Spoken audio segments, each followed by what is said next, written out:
Nous allons parler de l'habitat pour les seniors, notamment face aux enjeux démographiques, avec notre invitée qui est Anne-Sophie Grave, qui est la présidente du directoire de CDC Habitat. Bonjour. Bonjour. Peut-être présenter CDC Habitat pour ceux qui ne connaissent pas, en tout cas l'ampleur de CDC Habitat, et ensuite on va parler de l'habitat des seniors.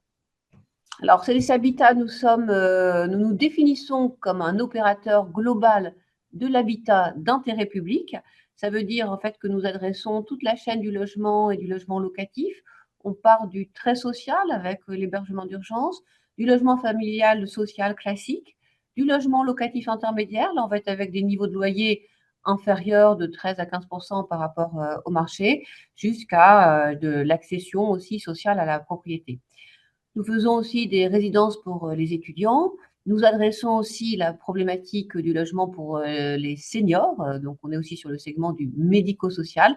Et puis, enfin, nous pouvons être aussi ensembliers urbains, puisque nous avons aussi contribué largement à la construction et à la conception du village des athlètes pour les Jeux Olympiques de Paris 2024.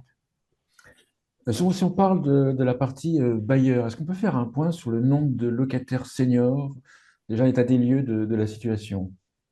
Alors là, je vais réduire le champ effectivement sur CDC Habitat Social, hein, qui est le bailleur social du groupe.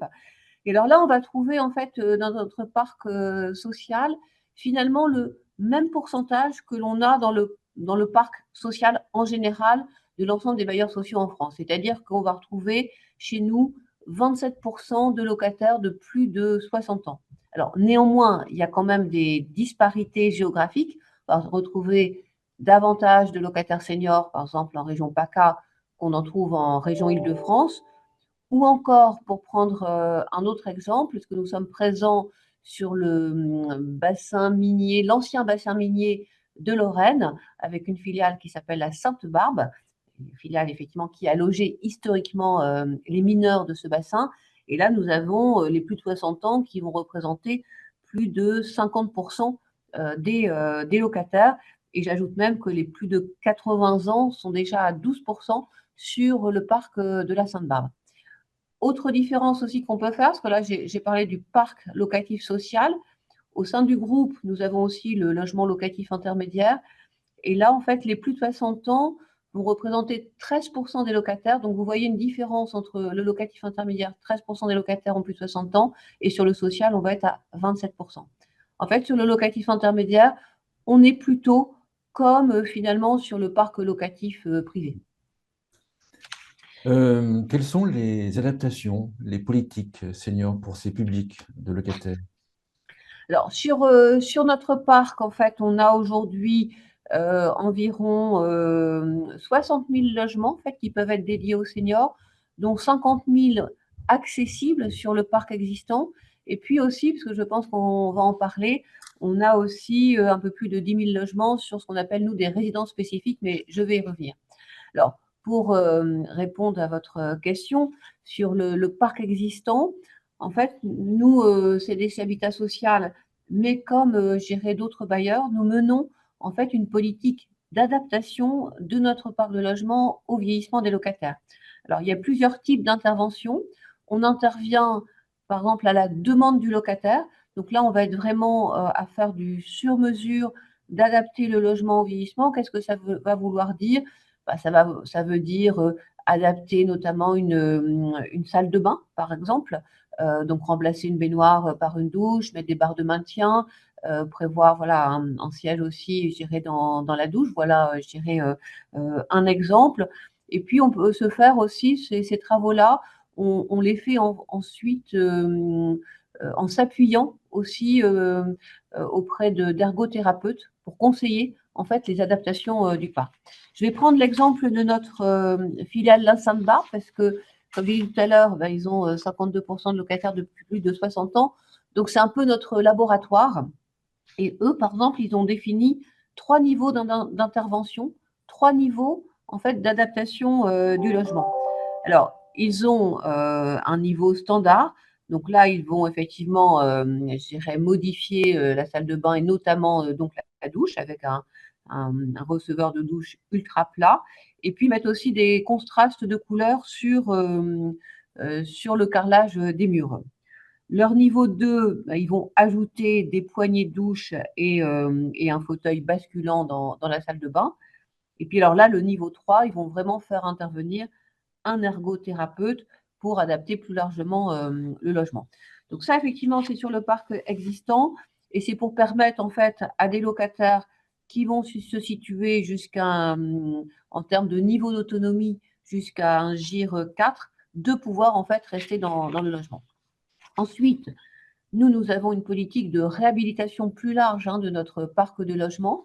Donc, quand on intervient en réhabilitation et qu'on a une population, je dirais, de seniors importante dans la résidence, eh bien là, on va aussi traiter davantage l'accessibilité aussi extérieure de la résidence. Ça veut dire effectivement traiter les parties communes, traiter la porte de hall qui souvent sont des portes assez lourdes pour permettre effectivement à la personne âgée en fait, depuis la rue, d'avoir une accessibilité jusqu'à son logement adapté qui puisse être, je dirais, facile. Donc ça, c'est dans le cadre de réhabilitation. Et puis, j'ajoute que je reprends toujours l'exemple de la Sainte-Barbe sur le bassin minier lorrain, qui est allé en fait assez loin dans cette adaptation et surtout sur cette accessibilité des logements, puisque la Sainte-Barbe a mené une politique en fait de venir rajouter des ascenseurs sur son parc. En fait, son parc a été constitué de nombreux immeubles en R+4, historiquement sans ascenseur, et on voit bien, ben voilà, quand on vieillit, monter 3 ou 4 étages, eh bien c'est compliqué. Et donc, ils sont venus rajouter des ascenseurs. Et aujourd'hui, c'est quand même 500 ascenseurs comme ça qui ont pu être ajoutés sur le parc de la Sainte-Barbe. Enfin, dernière caractéristique, je dirais, de notre patrimoine, c'est bien sûr les opérations neuves que nous livrons. Donc là, la réglementation fait que nous sommes conformes à la réglementation en matière d'accessibilité. Ça veut dire que sur un bâtiment neuf, on va avoir à minima 20% de logements totalement accessibles. Et c'est surtout, en fait, ça va permettre, quand une personne va vieillir et va vouloir rester dans son logement, en fait, que les travaux d'adaptation qui seront nécessaires vont être très minimes parce qu'ils auront été bien conçus, je dirais, dès le départ. Donc voilà, 3 niveaux d'intervention, le parc existant, l'adaptation à la personne, l'adaptation plus générale de la résidence, et puis enfin, sur le neuf, des logements qui sont dès le départ conçus pour pouvoir évoluer. Est-ce qu'il y a une politique aussi de mobilité des seniors, une personne âgée qui aurait vécu dans un logement de type F3, F4 ou F4 plutôt quand elle avait des enfants, les enfants sont partis. Est-ce que l'idée aussi de proposer un logement plus petit, plus adapté à la place du logement plus grand qu'elle occupe actuellement, est-ce que ça aussi c'est des idées? Alors complètement, c'est comment on accompagne alors nous on dit comment on accompagne le parcours de vie en fait, C'est de ça. la personne âgée qui peut se retrouver dans un grand logement après le départ des enfants par exemple, et pour laquelle d'ailleurs aussi le niveau du loyer ou de la quittance peut être important par rapport à gérer ses ressources à la retraite, ou effectivement des problématiques de mobilité. Quand c'est comme ça, effectivement, nous sommes en capacité de proposer des logements. Alors, soit ça va être un logement plus petit, mieux adapté aussi, je dirais, aux ressources de la personne, et puis un logement qui sera davantage accessible. Donc, ça peut être un logement dans le neuf, ça peut être un logement, voilà, plutôt que d'être en étage dans des résidences qui n'auraient pas d'ascenseur, voilà, un logement en rez-de-chaussée. Mais c'est aussi d'orienter vers d'autres types de résidences, voire des résidences spécifiques. Ça va me permettre peut-être de Justement. développer effectivement d'autres types de produits que nous développons, je dirais, dans le groupe, pour répondre un peu à cette diversité des besoins et puis cette diversité, en fait, enfin, des moments où on a besoin d'évoluer vers un autre type d'habitat. Alors, Alors, nous avons, justement, en fait, ces habitats s'orientent vers d'autres types d'habitats, les RSS ou le co-living. Est-ce que vous pouvez un oui, petit peu en parler? avec plaisir. Nous avons conçu, il y a quelques années déjà, un concept de papy loft. Alors, c'est un peu aussi comme les béguinages, d'une certaine façon. Donc, en fait, c'est un peu entre, je dirais, la maison individuelle et puis la résidence collective, puisque ce sont des logements de plein pied qu'on va développer en centre-bourg pour être, je dirais, près des commerces. Donc, en fait, c'est de l'habitat individuel, mais groupé. Et donc, comme cet habitat est groupé, il va être groupé autour d'un espace de jardin et il va être aussi groupé autour d'espaces collectifs, en fait, de lieux communs, je dirais, à partager. Néanmoins, chaque maison a quand même une adresse sur rue. Donc, ces logements sont prévus pour les plus de 60 ans et ils sont prévus, en fait, ils sont adaptés pour accompagner la perte d'autonomie qui va survenir progressivement avec l'âge.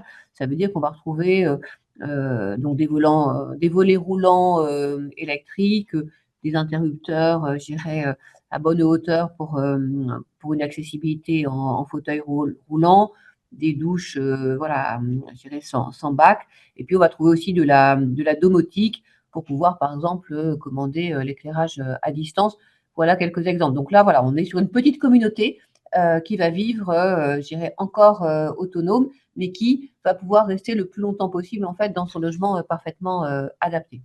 Après, Dans ces papillotes, les habitants, c'est des habitants qui viennent de l'extérieur du parc ou c'est des habitants qui sont déjà dans le parc côté bailleur, par exemple? alors, on peut vraiment avoir les deux cas de figure. On peut avoir le cas de figure que vous évoquiez tout à l'heure, une personne âgée qui est dans une résidence collective et qui veut évoluer vers un logement plus adapté. Donc là, typiquement, voilà, nous, on peut faire, je dirais, accompagner cette mobilité-là.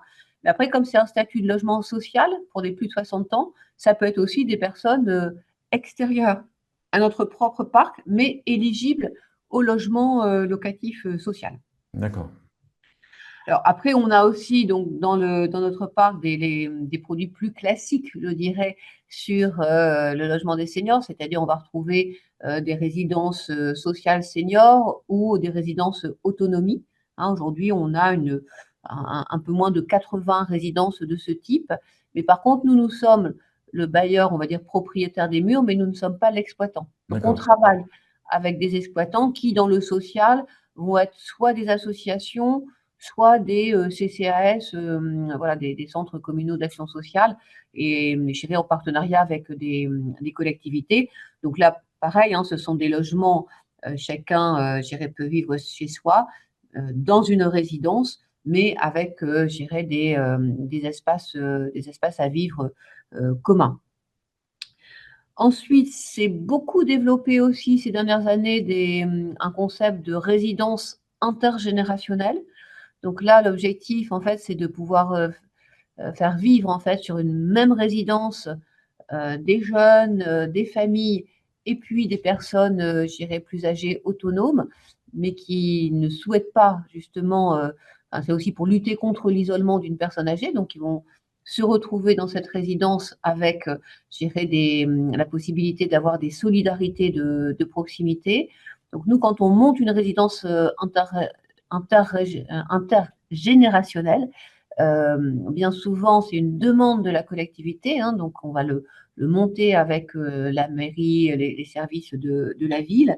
Et ce qui est important, c'est que dans ces résidences intergénérationnelles, en fait, on va demander aux locataires, quand ils vont rentrer dans les lieux, de s'engager finalement autour d'un projet social sur le bien vivre ensemble avec toutes ces générations. Donc, ils vont signer une charte du bien vivre ensemble et ça veut dire s'engager à faire vivre un peu ces solidarités du quotidien. Nous-mêmes, nous, en tant que bailleurs, nous allons dédier à la résidence un gardien régisseur, c'est-à-dire un gardien qui va être spécifiquement formé en fait pour faire vivre cet intergénérationnel. Et puis, on construit en fait un projet social auquel les habitants, les locataires donc, vont participer. Projet social donc, qui sera soit animé par le gardien régisseur, soit animé par une association ou toujours pareil le CCAS de la commune, voire par un prestataire externe, toujours dans l'idée de créer ce lien social et de lutter contre l'isolement et puis voilà, de favoriser ces solidarités de proximité. Et aujourd'hui, dans le groupe, dont nous avons déjà 38 résidences de ce type et ça fait un peu plus de 2500 logements.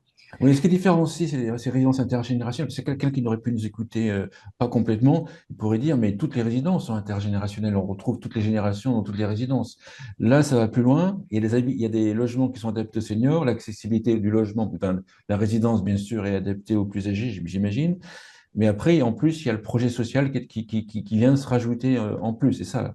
C'est ça qui Oui, différencie, en fait. et il y a aussi, en fait, j'ai omis de dire, c'est-à-dire qu'il y a un espace aussi, un espace collectif qui permet effectivement de partager des animations, qui peut être un lieu de rencontre et qui est offert en fait hein, aux habitants et c'est à eux d'une certaine façon de le faire vivre. C'est pour ça que c'est important qu'il y ait cet engagement au départ, puisque ce que vous dites est juste, hein, dans les immeubles aujourd'hui, je dirais, on trouve toutes les générations, entre guillemets, un peu par défaut, mais ils n'ont pas d'espace commun pour pouvoir, j'irais monter des projets ensemble.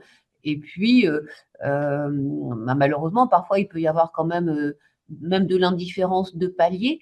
Là, l'objectif, c'est qu'il n'y ait pas d'indifférence de palier. Enfin, qu'on se préoccupe effectivement de son voisin, de pouvoir faire, je dirais, les petites courses, de savoir si ça va bien. Et puis, voilà, les seniors aussi avec je dirais les très jeunes générations, ben voilà, ça crée aussi, je dirais de l'échange, de la transmission aussi d'expérience.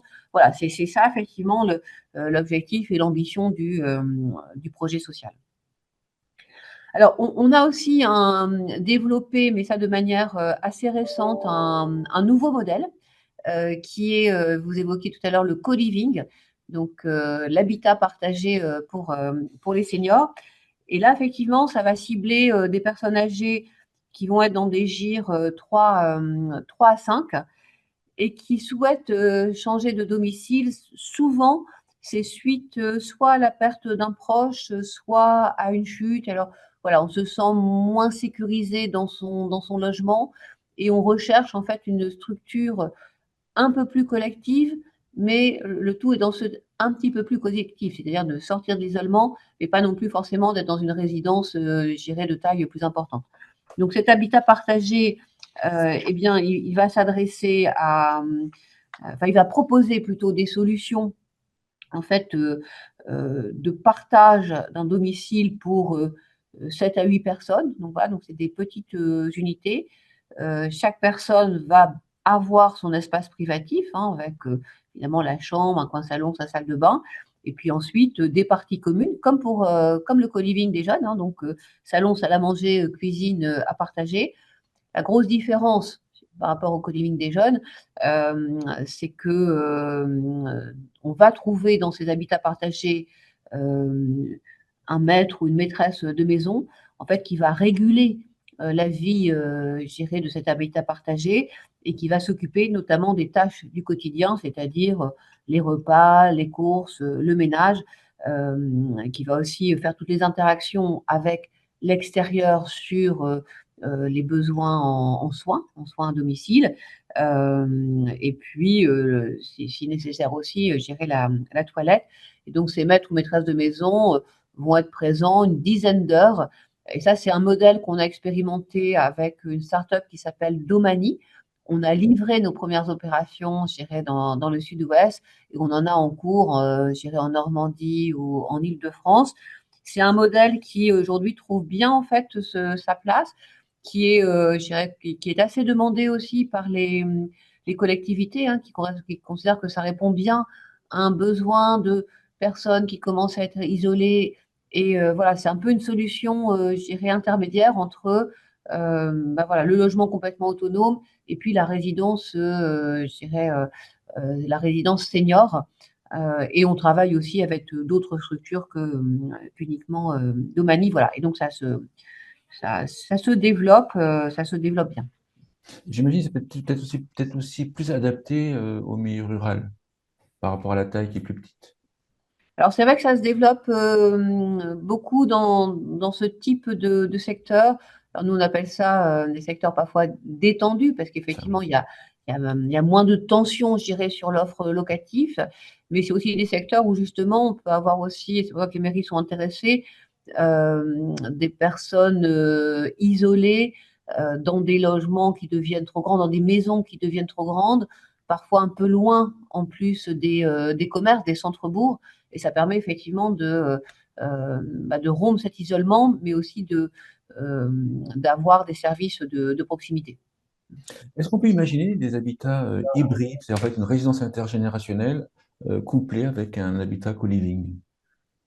Alors tout à fait, hein, nous, enfin, on est très favorable à des solutions hybrides parce que on pense que ce qui est important aujourd'hui, justement dans les réponses et les réponses publiques, hein, je dirais à ce vieillissement de la population et comment effectivement on arrive à proposer des solutions nouvelles en termes d'habitat, bah, les formes hybrides, je dirais, elles sont aussi tout à fait adaptées puisque de l'intergénérationnel avec effectivement des solutions d'habitat partagé, ça fonctionnera très très bien en fait, hein.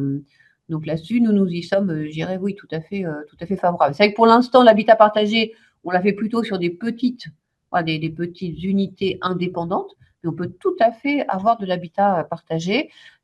Et puis on peut aussi, je dirais en se projetant, de se dire, ben voilà, l'habitat partagé aujourd'hui, il y a du co-living pour les jeunes. Demain, il peut aussi se transformer en co-living pour les seniors. De plus en plus, si vous voulez, nous, dans nos métiers, qui n'est pas forcément facile avec certaines rigidités de l'infrastructure des bâtiments, mais de plus en plus, effectivement, dans ce qu'on peut construire, on recherche en fait l'évolutivité des logements parce D'accord. que les besoins évoluent et il faut pouvoir faire.